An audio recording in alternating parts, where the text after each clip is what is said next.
মানুষকে দর্শক, রেগে গেছে। তৃণমূল কংগ্রেসের প্রাক্তন মুখপাত্র আমাদের দেখুন রিজু দত্ত, একটা হয় ডিনায়াল, আপনারা হয়তো চেনেন এই লোকটাকে। রিজু দত্ত তিনি কিছু বক্তব্য পেশ করবেন আমাদের সামনে তৃণমূল কংগ্রেসকে নিয়ে। কি বলছেন? তাকে তো সাসপেন্ড করে দিয়েছে তৃণমূল কংগ্রেস, এখন তিনি কি বলছেন একবার শুনুন। দুর্নীতি কাছ থেকে তো দলটাকে দেখেছি 13 বছর। সত্যি কি মনে হয় যে তৃণমূলে দুর্নীতি হয়নি? কারণ বারংবার আমরা শুনেছি দুর্নীতিমুক্ত দল, দুর্নীতি হয়নি, টাকা পাওয়া গেলেও দেখেছি অনেক কিছু হয়েছে এই দলটাতে। আজকে ওএমআরের বেরিয়েছে, সেখানেও দেখাচ্ছে হ্যাঁ ওএমআরে নবম দশমে গ্রুপ সিডির দুর্নীতি হয়েছে। দুর্নীতিমুক্ত ছিল দল। চাকরি বিক্রি হয়নি এটা বললে তো এর থেকে বড় পাপ কিছু হতে পারে না। প্রমাণিত চাকরি বিক্রি হয়। মানুষ এই যে রায়টা 93% বাংলার মানুষ ভোট দিয়েছে। উত্তর কলকাতায় দক্ষিণ কলকাতায় রাস্তায় বেরোলে মনে হচ্ছে ইন্ডিয়া পাকিস্তান ম্যাচে ইন্ডিয়া জিতে গেছে, এরকম একটা ফিলিং। স্বাধীনতা, নতুন স্বাধীনতা পেয়েছে মানুষ। মানুষ মন খুলে কথা বলতে পারছে। কেন এত রাগ হলো? আপনার কলকাতা শহরতলি অঞ্চলে আপনার নিজের বাড়িতে আপনি কর্পোরেশনের কাছে যদি একটা প্ল্যান নিতে যান যে আমি একটা তলা তুলবো, সেখানে আপনাকে টাকা দিতে হবে। আর ওই একটা তলা তোলার সময় তৃণমূলের লোকেদের টাকা দিতে হবে। দক্ষিণ কলকাতায় তো এরকমও জায়গা আছে, আমি শুনেছি যে নিজের বাড়িতে কোমর বসানোর জন্য টাকা নিয়েছে। দেখছে গাড়ির থেকে কোমর নামছে, বলছে তুমি তাহলে বাথরুমে রেনোভেশন করছো, এত টাকা দিতে হবে। মানুষকে এমনি এমনি রেগে গেছে, মানুষকে এমনি এমনি মুখ ঘুরিয়ে নিয়েছে। আমাদের দেখুন, একটা হয় ডিনায়াল, একটা হয় শক। আমি পড়াশোনা করা ছেলে, আমি ইংল্যান্ড থেকে পিএইচডি করে এসেছি। আমি জানি না আমার প্রাক্তন দলে কতজনের এই ডিগ্রি আছে। আমার প্রশ্ন হচ্ছে পরিষ্কার, আমরা যদি সব ঠিক থাকতাম তাহলে আমরা তো ক্ষমতায় থাকতাম। আমাদের যখন এই ভুলগুলো হচ্ছিল, মানুষকে অত্যাচার করা হচ্ছিল, আমি মুখপাত্র হয়ে দলকে ডিফেন্ড করেছি, অন্যায়কে ডিফেন্ড করেছি। কিন্তু যাদের দল তারা ব্যবস্থা নেয়নি কেন? আজকে সবচেয়ে বেশি কষ্ট কার? রিজু দত্তের সাসপেন্ড হয়ে না মমতা বন্দ্যোপাধ্যায়? মমতা বন্দ্যোপাধ্যায় তো মানে আমার গলা কেটে দিল, আমি বলতে পারবো না মমতা বন্দ্যোপাধ্যায় এক টাকারও দুর্নীতির সাথে যুক্ত, পারবো না বলতে। কিন্তু দিদিমণিকে এমন বোঝানো হয়েছিল, দিদিমণি অ্যাকশন নিতে পারেনি। অ্যাকশনগুলো নিলে হয়তো আজকে এই দিনটা দেখতে হতো না। শীর্ষস্থানীয় নেতারা কিন্তু ওইভাবে করেনি। আমি দলে নেই তাও বলছি, শীর্ষস্থানীয় নেতারা ওই নোংরামি করেনি। একদম যারা নিচু স্তরের কাউন্সিলর, প্রধান, পঞ্চায়েত মেম্বার, জেলা পরিষদ, এরা কিভাবে করেছে, কিভাবে। আর আরেকটা জিনিস আমি বলছি, আমরা ভাবতাম লক্ষ্মীর ভান্ডার দিয়েছি মানে সারা বাংলার মায়েরা আমাদের ভোট দেবে। বাংলার হিন্দু মায়েরা যেভাবে তৃণমূল কংগ্রেসের নেতাদের হাতে, দর্শক, রিজু দত্ত তিনি তো স্পষ্টভাবে বলে দিচ্ছেন তৃণমূল কংগ্রেস চুরি করেছে এবং দুর্নীতি করেছে এই রাজ্যের সঙ্গে। দেখুন, তিনি ইতিমধ্যে বলেছেন যে অভিষেক বন্দ্যোপাধ্যায়ের বাড়িতে কেন ঝামেলা হচ্ছে, কেন তার বাড়িতে গিয়ে আক্রমণ করা হচ্ছে, তার বাড়িতে তো ছোট ছোট শিশুরা রয়েছে। আমার প্রশ্ন একটাই, দেখুন 2021 সালে তৃণমূল কংগ্রেস তারা বিধানসভা জিতেছিল, এই রাজ্যে মুখ্যমন্ত্রী মমতা বন্দ্যোপাধ্যায় টিকেছিলেন, কিন্তু সেই সময় বিজেপির সঙ্গে কি অত্যাচার করা হয়নি? করা হয়েছে। সেখানে তাও তো অভিষেক বন্দ্যোপাধ্যায়ের বাড়িতে দরজায় লাথি মারা হচ্ছে, পিসির বাড়ির সামনে গান বাজনা বাজানো হচ্ছে মাতচোর বলে। কিন্তু দর্শক, যখন তৃণমূল কংগ্রেস জিতেছিল 2021 সালে বিধানসভায়, তখন এর থেকেও খারাপ কাজ করেছিল। বিজেপির কর্মীদেরকে অত্যাচার করেছিল, এমনকি খুন করে দিয়েছিল। এইবারে আমি আমার দর্শকদেরকে একটা উদাহরণ দিচ্ছি। ধরে চলুন দর্শক, আপনি তৃণমূল করেন, না আপনি বিজেপি করেন, এবং 2021 সাল থেকে তৃণমূল কংগ্রেস বিধানসভায় জিতলো। এইবারে আপনার পরিবারের উপরে হামলা হয়েছে, আপনার দুটো ছোট ছোট ছেলে মেয়ে আছে, তাদের গায়ে হাত দেওয়া হয়েছে, তাদের সঙ্গে অত্যাচার হয়েছে। এটা আপনারা ধরে চলুন। এইবারে 5 বছর পর বিজেপি ক্ষমতায় এসছে, আপনার মধ্যে সেই রাগটা আছে, আপনি মনে রেখেছেন। এইবারে কি আপনি বদলা নেবেন না? নিশ্চয়ই নেবেন। অভিষেক বন্দ্যোপাধ্যায় তিনি স্বরাষ্ট্রমন্ত্রীকে যা কথা বলেছেন, আর আজকে এই কারণেই কিন্তু তার বাড়িতে হামলা করা হচ্ছে। এইবারে আমি রিজু দত্তর আরো একটা কথায় ফিরে আসি। উনি বলছেন যে এর সঙ্গে বড় বড় নেতারা যুক্ত নয়, এর সঙ্গে চুনোপুটিরা যুক্ত, যারা কাউন্সিলর, তারপরে মেম্বার, জেলা পরিষদ, এর সঙ্গে যুক্ত রয়েছে। মানে এই গরু পাচার, কয়লা পাচার।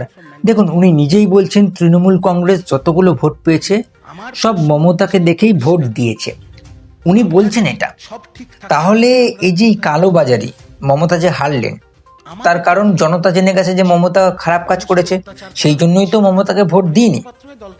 তাহলে কিভাবে বলছেন যে মমতার সঙ্গে জড়িত নন? দেখুন, আমাদের কাছে যেহেতু প্রুফ নেই, আমরা বলতে পারবো না কে এর সঙ্গে জড়িত কে এর সঙ্গে জড়িত না, কিন্তু প্রুফ আমাদের সামনেই চলে এসছে। রিজু দত্ত তিনি তো বলেই দিচ্ছেন স্পষ্টভাবে যে তৃণমূল কংগ্রেসে কালোবাজারি হয়েছে, মহিলাদের সঙ্গে অত্যাচার হয়েছে, এবং যার জন্য আজকে বিজেপি ক্ষমতায় এসছে। দেখুন, 2021 সালে বিজেপি কষ্ট করেছে, বিজেপির কর্মীরা কষ্ট করেছে, মারধর খেয়েছে, যার জন্য শ্রমিক ভট্টাচার্য সোজাসুজি বলে দিয়েছেন যে নতুন কেউ যদি দলে আসতে চায় তৃণমূল থেকে, তাকে কিন্তু দল থেকে বার করে দেওয়া হবে।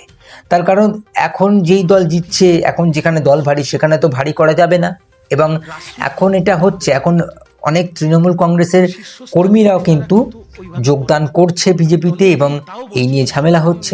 বিজেপির লোকরা তাদের উপর তো অত্যাচার করছেনি। আর এই যে ভাইপোর সাথে যে কাজটা হচ্ছে, ভাইপোর বাড়ির সামনে দরজায় লাথি মারা হচ্ছে, রাজ চক্রবর্তীকে ব্যারাকপুরে কাদা ছুঁড়ে মারা হয়, এরপরে কি আর কিছু হয়েছে? কিছু হয়নি। অভিষেক বন্দ্যোপাধ্যায়কে কিন্তু ওরকম ভাবে কিচ্ছু করায়নি, কিন্তু ভোটের পরে অভিষেক বন্দ্যোপাধ্যায়ের বাড়িতে আজকে হামলা হচ্ছে। তার কারণ অভিষেক বন্দ্যোপাধ্যায় তিনি কিন্তু এই কালোবাজারির সঙ্গে যুক্ত ছিলেন, মেন মাথা। আমাদের কাছে প্রুফ নেই, আমরা বলতে পারছি না, আমরা ধরে চলছি। আমি আবারও বলছি, আমাদের কাছে কিন্তু পুরোপুরি প্রুফ নেই, আমরা এটাকে এক্সাম্পল হিসেবে ধরে চলছি যে অভিষেক বন্দ্যোপাধ্যায় এই কালোবাজারির সঙ্গে জড়িত রয়েছেন, যার জন্য আজকে তার বাড়িতে হামলা হচ্ছে। তা না হলে তো হতো না। জনগণ তো জানে কোথায় ভুল। আমাদের বাঙালিরা যখন বাজার করতে যায়, একটা মাছ যখন কেনে, সেই মাছটাকে টিপে টিপে পরীক্ষা করে যে মাছটা পচে গেছে না মাছটা ঠিক আছে।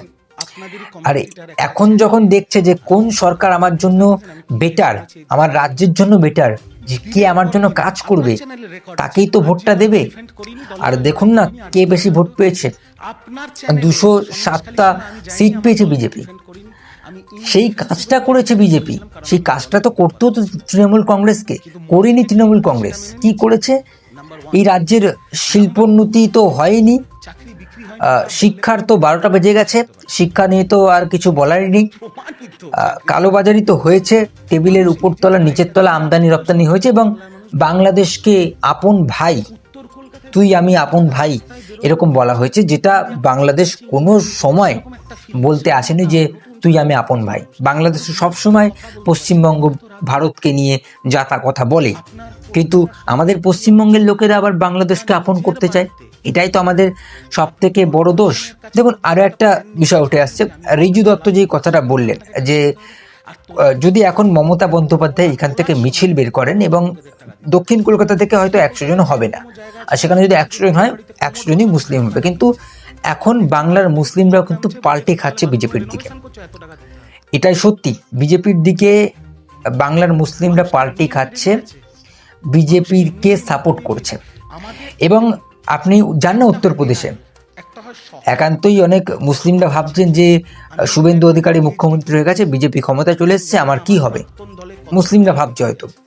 আরে যান না আপনি উত্তরপ্রদেশে, সেখানে তো বেশি মুসলিম রয়েছে, সেখানে লোকরা কি বেঁচে নেই, ভালোভাবে দিন কাটাচ্ছে না? ইনফ্যাক্ট আপনি বলুন না বিজেপির নামে, বলুন না ভারতের নামে খারাপ কথা, ওখান থেকে ফিরে আসতে পারবেন? কখনো পারবেন না। তো এটা হচ্ছে ডিফারেন্ট দুটো দলের মধ্যে। একটা দল যে পুরো রাজ্যটাকে শেষ করে দিয়েছে, যাকে জনগণ পছন্দই করে না, যার জন্য জনগণ ভোটই দিইনি। আর একটা দল যে ভালো করতে চাইছে, তাকে বিশ্বাস করে জনগণ ভোট দিয়েছে। এবারে যদি 5 বছর ভালো করে, তাহলে তো পরের 5 বছর আবার নিযুক্ত হবেন। এবারে যদি এই 5 বছর যদি বিজেপি না ভালো করতে পারে, তাহলে আবার জনগণ চেঞ্জ করবে, পরিবর্তন করবে। কিন্তু জনগণ জেনে গেছে কে ভালো কে খারাপ, দুজনের মধ্যে ডিফারেন্সিয়েট হয়েছে, এবং সেখান থেকে লক্ষ্য করা যাচ্ছে যে বিজেপি একটু বেটার, একটু হলেও স্লাইড বেটার, যার জন্য জনগণ আজকে বিজেপিতেই ভোট দিয়েছে। আর যার জন্য বিজেপির মুখ্যমন্ত্রী তৈরি হয়ে গেল। মাননীয় মুখ্যমন্ত্রী, মাননীয় প্রাক্তন মুখ্যমন্ত্রী মমতা বন্দ্যোপাধ্যায়, তিনি এখন ভাবছেন মিছিল বের করবেন। দক্ষিণ কলকাতা থেকে যদি মিছিল বের করে, কতজন লোক হবে আপনাদের কি ধারণা আছে? খুব জোর হলে 150 জন। রাজু দত্ত বলেছে 100 জন, আমি বলছি 150 জন, এর বেশি হবে না। ওই 150 জনের মধ্যে আমার মনে হয় খুব বেশি হলে 120 জন মুসলিম হবে, 30 জন হিন্দু, জেলা পরিষদ খুব জোর হলে। তো ব্যাপারটা হচ্ছে এখন সংগঠন কিভাবে হবে এই দলটা, এই দলটা তো পুরোপুরি ভেঙে গেছে। এই দলের যে মুখপাত্র ছিল তাকে তো ডিসমিসড করে দিয়েছে, বাংলার মায়েরা আমাদের হ্যাঁ, তাকে তো সরিয়ে দিয়েছে দল থেকে। সে এখন পুরোপুরি বলে দিচ্ছে যে তৃণমূল কংগ্রেসে কালোবাজারি হয়েছে, মাছ পাচার, গরু পাচার, কয়লা পাচার হয়েছে, দিদির বাড়ির সামনে মাচ্চর গান বাজানো হচ্ছে, কেনই বা হবে না? হ্যাঁ, কাজটাই তো ওরকম করেছে। দিদি হয়তো করিনি, কিন্তু দিদির চেলা চামুন্ডারা তো করেছে। যেভাবে অত্যাচারিত হয়েছে দিদি তো মানছি, আমি দিদি ভালো, আমি মেনে নিচ্ছি জনগণের কথা যে না, আমাদের প্রাক্তন মাননীয় মুখ্যমন্ত্রী তিনি তো ভালো, জুলাই কিন্তু যে কথাটা বললেন যে চুনোপুটিরা এই কাজটা করেছেন, আপনাদেরই কম্পিটিটর প্রমাণ কোথায়?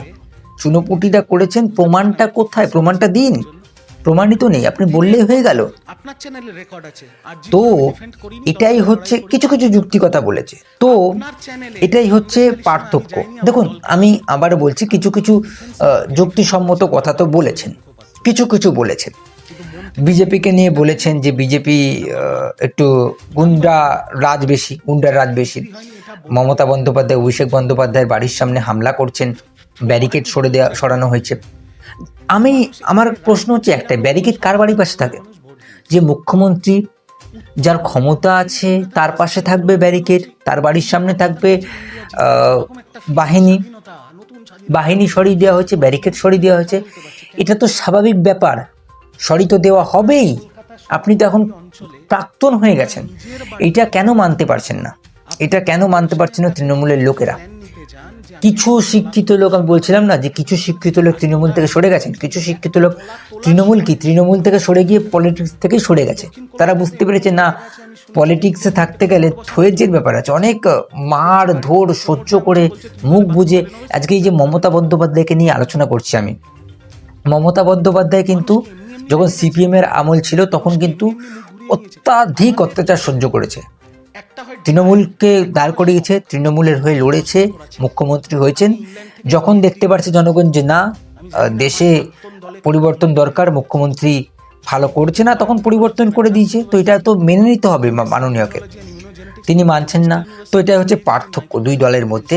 একটা দল যে নতুন করে সরকার গঠন করতে চায়, রাজ্যে উন্নয়ন চায়, যার জন্যই আজকে আমাদের পশ্চিমবঙ্গবাসীরা ভোট দিয়েছে এবং জিতিয়েছে।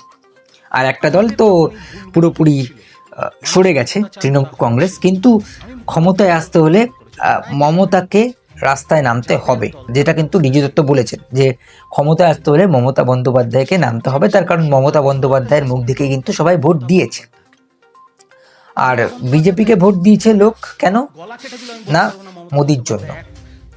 তো পার্থক্য এটাই, একজন প্রধানমন্ত্রী, একজন মুখ্যমন্ত্রী। যে প্রধানমন্ত্রী গোটা দেশ সামলাচ্ছে, সেই প্রধানমন্ত্রীকে অভিষেক বন্দ্যোপাধ্যায়, মমতা বন্দ্যোপাধ্যায় গালাগাল করছে, যার জন্য তাদের বাড়ির সামনে আজকে হামলা হচ্ছে।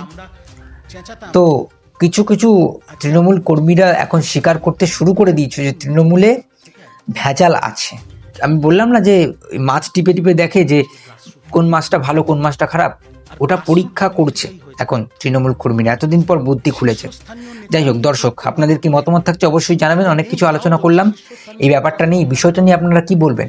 ঋজু দত্ত তিনি তো পাল্টাই খেয়ে গেছেন, তিনি তৃণমূলের একসময় মুখপাত্র ছিলেন, মমতাকে দিদি দিদি বলে সম্বোধনা করছেন, এখনো বলছেন যে মমতার দীর্ঘ আয়ু হোক, মমতা অনেক বছর বাঁচুক।